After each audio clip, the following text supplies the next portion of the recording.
ಕೆಂಪುಕೋಟೆ ಬಳಿ ಸ್ಫೋಟಕ್ಕೂ ಮುನ್ನ ಪ್ಲಾನ್ ಆಗಿದ್ದ ಬೇರೆ ಸ್ಪಾಟ್. ತನಿಖೆ ವೇಳೆ ಹೊರ ಬರ್ತಲೇ ಇದೆ ಸ್ಫೋಟಕ ಮಾಹಿತಿಗಳು.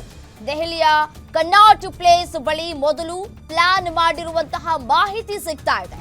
ಆದರೆ ಅಲ್ಲಿ ಬೇಡ ಅಂತ ಕೊನೆ ಕ್ಷಣಗಳಲ್ಲಿ ಉಮರ್ ಪ್ಲಾನ್ ಅನ್ನ ಚೇಂಜ್ ಮಾಡಿದ್ದಾನೆ.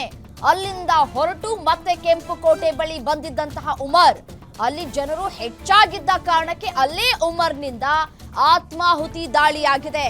ನೋಡಿ, ಇವರ ಟಾರ್ಗೆಟ್ ಇಷ್ಟೇ, ಅತಿ ಹೆಚ್ಚು ಜನ ಎಲ್ಲಿ ಓಡಾಟವನ್ನ ಮಾಡ್ತಾ ಇರ್ತಾರೋ ಅಲ್ಲಿ ಆತ್ಮಾಹುತಿಯನ್ನ ದಾಳಿ ಮಾಡ್ಕೊಂಡ್ರೆ ಬೆಟರ್ ಅಂತ ಹೇಳಿ ಆಪ್ಷನ್ ಅನ್ನ ಕೊಟ್ಟಿದ್ದಾನೆ ಉಮರ್. ಸೊ ಹಾಗಾಗಿಯೇ ದೆಹಲಿಯ ಕೆಂಪುಕೋಟೆ ಬಳಿ ಈ ಒಂದು ಕಾರು ಬ್ಲಾಸ್ಟ್ ಆಗಿದೆ. ಈ ಕಾರು ಬ್ಲಾಸ್ಟ್ ಆದ ಸಂದರ್ಭದಲ್ಲಿ ಇವ್ರು ಹಾಕೊಂಡಿರೋ ಟಾರ್ಗೆಟ್ ಕೂಡ ಮಿಸ್ ಆಗಿದೆ ಅಂತ ಕೂಡ ಹೇಳಲಾಗ್ತಾ ಇದೆ. ಇವರು ಬರೋಬ್ಬರಿ ಅಟ್ಲೀಸ್ಟ್ ಮಿನಿಮಮ್ 40ರಿಂದ 50 ಜನ ಸಾವನ್ನಪ್ತಾರೆ ಅನ್ನುವಂತಹ ಅಂದಾಜನ್ನ ಇಟ್ಕೊಂಡಿದ್ರು. ಆದರೆ ಇವರ ಟಾರ್ಗೆಟ್ ಮಿಸ್ ಆಗಿದೆ. ಇದರಿಂದ 13 ಜನ ಸಾವನ್ನಪ್ಪಿದ್ದಾರೆ. ಸ್ಫೋಟದ ಸ್ಥಳದಲ್ಲಿ ಸಿಕ್ತಿವೆ ಛಿದ್ರಗೊಂಡಂತಹ ದೇಹದ ಭಾಗ.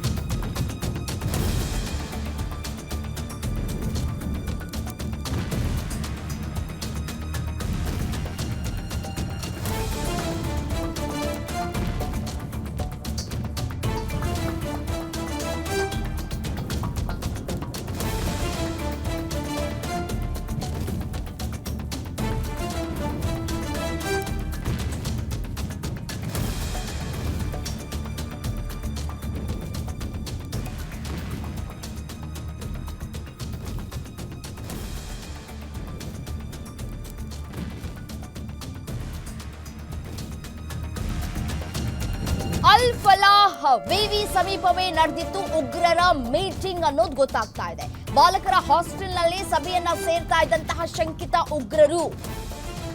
ಕಟ್ಟಡ ಸಂಖ್ಯೆ 17ರಲ್ಲಿ ಜೈಷ್ ಸಂಬಂಧಿತ ಘಟಕದ ಸಭೆಯನ್ನ ಇವರೆಲ್ಲರೂ ಡಾಕ್ಟರ್ಸ್ಗಳು ಸೇರ್ತಾ ಇದ್ರು. ದೆಹಲಿ ಮತ್ತು ಉತ್ತರ ಪ್ರದೇಶದಾದ್ಯಂತ ಸ್ಫೋಟಕ್ಕೆ ದೊಡ್ಡ ಸಂಚು ಕೂಡ ನಡೆದಿತ್ತು. ಹಾಸ್ಟೆಲ್ನ ಕೊಠಡಿಯ ಸಂಖ್ಯೆ 13ರಲ್ಲಿ ನಡೀತಾ ಇತ್ತು ಪ್ಲಾನ್ ಅನ್ನೋದು ಗೊತ್ತಾಗ್ತಾ ಇದೆ.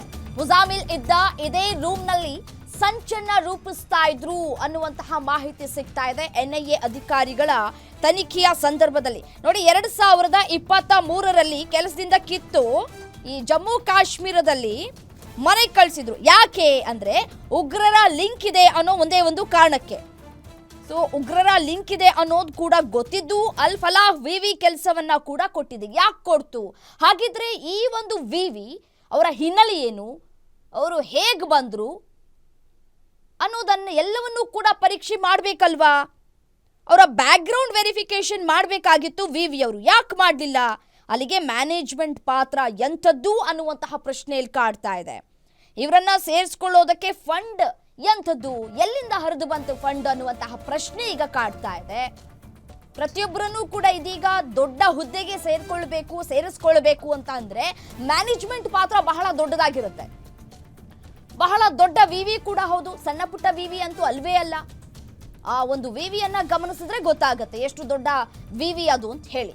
ಇವರೆಲ್ಲರೂ ಕೂಡ ಒಂದು ರೂಮ್ನಲ್ಲಿ ಕೂತ್ಕೊಂಡು ಒಂದಷ್ಟು ಸ್ಥಳಗಳನ್ನ ಟಾರ್ಗೆಟ್ ಮಾಡ್ಕೊಂಡಿದ್ರು ಅನ್ನೋದು ಗೊತ್ತಾಗ್ತಾ ಇದೆ. ಮತ್ತೆ ಒಂದು ಡೈರಿಯನ್ನು ಕೂಡ ಇವರು ಮೇಂಟೈನ್ ಮಾಡ್ತಾ ಇದ್ರು ಅನ್ನೋದು ಕೂಡ ಸದ್ಯಕ್ಕೆ ಎನ್ಐಎ ಅಧಿಕಾರಿಗಳ ತನಿಖೆಯ ಸಂದರ್ಭದಲ್ಲಿ ತಿಳಿದು ಬರ್ತಾ ಇರುವಂತಹ ಮಾಹಿತಿ.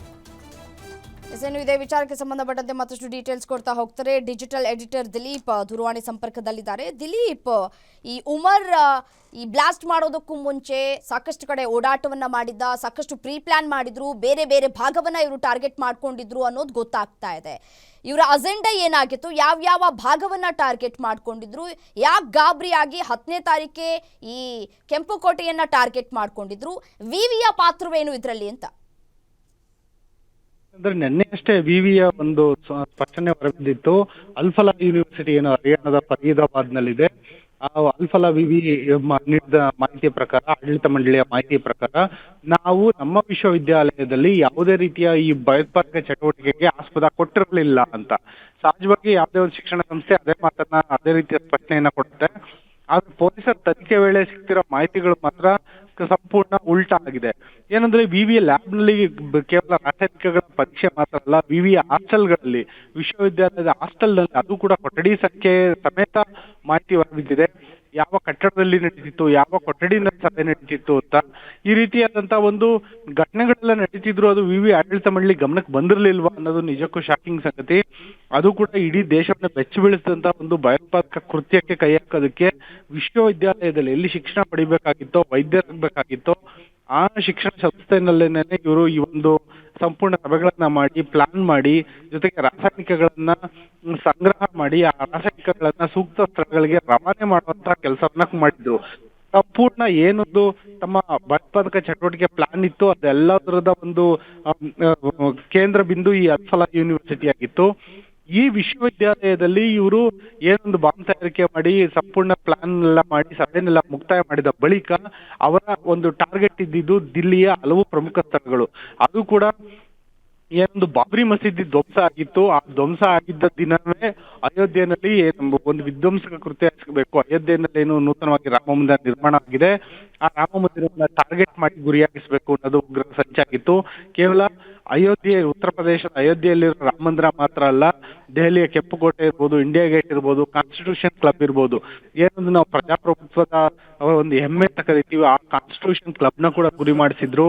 ಮತ್ತೆ ರೈಲ್ವೆ ನಿಲ್ದಾಣಗಳು, ಮತ್ತೆ ಪ್ರಮುಖವಾದ ಗೌರಿಶಂಕರ ದೇವಾಲಯ ಇರ್ಬೋದು, ದಿಲ್ಲಿಯ ಗೌರಿಶಂಕರ ದೇವಾಲಯ, ಮತ್ತೆ ದಿಲ್ಲಿಯ ಶಾಪಿಂಗ್ ಮಾಲ್ಗಳನ್ನು ಕೂಡ ಗುರಿ ಮಾಡ್ಕೊಂಡಿದ್ರು. ಮುಂದಿನ 6 ತಿಂಗಳಲ್ಲಿ ಏನೇನ್ ಮಾಡ್ಬೇಕು ಅಂತ ಹೇಳ್ಬಿಟ್ಟು ಅವರೆಲ್ಲ ಸಂಪೂರ್ಣ ಪ್ಲಾನ್ ಮಾಡ್ಕೊಂಡಿದ್ರು. ಆದ್ರೆ ಇವೆಲ್ಲ ಪ್ಲಾನ್ಗಳನ್ನ ಭೇದಿಸಿದ್ದು ನಮ್ಮ ಭದ್ರತಾ ಪಡೆಗಳು, NIA ಆಗಿರ್ಬೋದು, ವಿವಿಧ ಬೇಹುಗಾರಿಕಾ ಘಟಕಗಳಿರ್ಬೋದು, ಅವೆಲ್ಲದೂ ಒಂದು ಜಂಟಿ ಸಹಯೋಗದಲ್ಲಿ ದಿಲ್ಲಿ ಮತ್ತೆ ಹರಿಯಾಣ ಪೊಲೀಸರು, ಉತ್ತರ ಪ್ರದೇಶ ಪೊಲೀಸರ ಸಹಯೋಗದಲ್ಲಿ ಒಂದು ಕಾರ್ಯಾಚರಣೆ ನಡೀತು. ಈ ಕಾರ್ಯಾಚರಣೆಯಲ್ಲಿ ದಿಲೀಪ್ ನೋಡಿ, 2023ರಲ್ಲಿ ಇವರನ್ನ ಕೆಲಸದಿಂದ ಕಿತ್ತು ಹಾಕ್ಲಾಗಿತ್ತು ಜಮ್ಮು ಕಾಶ್ಮೀರದಲ್ಲಿ. ಯಾಕೆಂದ್ರೆ ಇವರಿಗೆ ಉಗ್ರರ ಲಿಂಕ್ ಇದೆ ಅನ್ನೋ ಒಂದೇ ಒಂದು ಕಾರಣಕ್ಕೆ. ಹಾಗಿದ್ರೆ ಈ ಅಲ್ಫಲಾ ವಿವಿ ಕೆಲಸವನ್ನ ಯಾಕೆ ಕೊಡ್ತು, ಮತ್ತೆ ಬ್ಯಾಕ್ಗ್ರೌಂಡ್ ಯಾಕೆ ವೆರಿಫಿಕೇಶನ್ ಮಾಡಿಲ್ಲ ಅನ್ನುವಂತಹ ಪ್ರಶ್ನೆ, ಮತ್ತೆ ಅಲ್ಲಿಗೆ ಮ್ಯಾನೇಜ್ಮೆಂಟ್ ಪಾತ್ರ ಎಂಥದ್ದು ಅನ್ನೋದು ಕೂಡ ಪ್ರಶ್ನೆಯನ್ನ ಹುಟ್ಟು ಹಾಗತ್ತೆ. ಮತ್ತೆ ಇದರ ಜೊತೆಗೆ ಫಂಡ್ ಎಲ್ಲಿಂದ ಬರ್ತಾ ಇತ್ತು ಅನ್ನುವಂತಹ ಪ್ರಶ್ನೆ.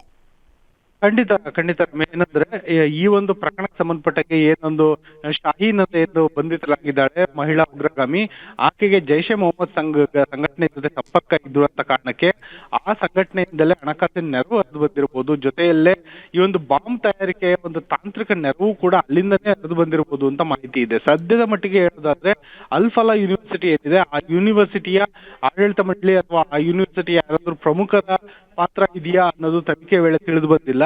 ಆದ್ರೆ ಸದ್ಯದ ಮಟ್ಟಿಗೆ ತಿಳಿದು ಬರ್ತಿರೋ ಮಾಹಿತಿ ಪ್ರಕಾರ ಈ ವಿದ್ಯಾರ್ಥಿಗಳೇನಿದ್ರು ಅವರು ಗುಪ್ತವಾಗಿ ಸಭೆ ನಡೆಸ್ತಿದ್ರು. ಯಾಕಂದ್ರೆ ಅದೇ ಒಂದು ಯೂನಿವರ್ಸಿಟಿನಲ್ಲಿ ಓದ್ತಿದ್ರು, ಅದೇ ಯೂನಿವರ್ಸಿಟಿ ಹಾಸ್ಟೆಲ್ ನಲ್ಲಿ ನೆಲೆಸಿದ್ದ ಕಾರಣ ಅವ್ರಿಗೆ ತಾವು ಇರುವ ಸ್ಥಳದಲ್ಲೇ ಸಭೆಗಳನ್ನ ಮಾಡೋದಕ್ಕೆ ಅದು ಆಯಕಟ್ಟಿನ ಸ್ಥಳವಾಗಿತ್ತು.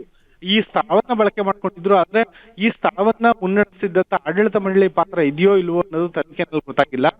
ಆದ್ರೆ ಇದೀಗ ತಾನೇ ಹೇಳ್ತಿದ್ದಂತೆ ಅವರ ಸಂಚು ಈ ಸದ್ಯದ ಮಟ್ಟಿಗೆ ಆಗಿರ್ಲಿಲ್ಲ. ಅದು 6 ತಿಂಗಳ ನಂತರ ಏನ್ ಮಾಡ್ಬೇಕು ಅಂತ ಪ್ಲಾನ್ ಆಗಿತ್ತು. ಆದ್ರೆ ಯಾವಾಗ ಭದ್ರತಾ ಪಡೆಗಳು ಇವನ್ನೆಲ್ಲ ಭೇದಿಸಿದ್ರು ಅವಾಗ ಅವರು ಸಹಜವಾಗಿ ಆತಂಕಕ್ಕೊಳಗಾಗಿ ಈ ಕೂಡಲೇ ಏನಾದ್ರು ಮಾಡ್ಬೇಕು ಅಂತ ಹೇಳ್ಬಿಟ್ಟು ಒಂದು ಮುಂದಾಗಿ ಈ ಒಂದು ಸ್ಫೋಟ ನಡೆಸಿದ್ದಾರೆ ಅನ್ನೋದು ಮೇಲ್ನೋಟ ಕಂಡು ಬರ್ತಿದೆ. ಆದ್ರೆ ಈ ಪ್ರಕರಣ ತನಿಖೆ ಏನಿದೆ ಅದು ಇನ್ನೂ ಹಲವು ಆಯಾಮಗಳಲ್ಲಿ ನಡೀಬೇಕಾಗಿದೆ. ಮುಂದಿನ ದಿನಗಳಲ್ಲಿ ಇನ್ನಷ್ಟು ಮಹತ್ವದ ಮಾಹಿತಿಗಳು ಹೊರಬೀಳ್ಬಹುದು, ಮತ್ತೆ ಇನ್ನೇನೇನು ಷಡ್ಯಂತ್ರಗಳನ್ನು ರೂಪಿಸಿದ್ರು ಅನ್ನೋದು ಕೂಡ ತಿಳಿದು ಬರ್ಬೋದು ಅನ್ಸುತ್ತೆ ರಮ್ಯಾ. ರೈಟ್, ಥ್ಯಾಂಕ್ ಯು ತಮ್ಮ ಮಾಹಿತಿಗಾಗಿ ದಿಲೀಪ್.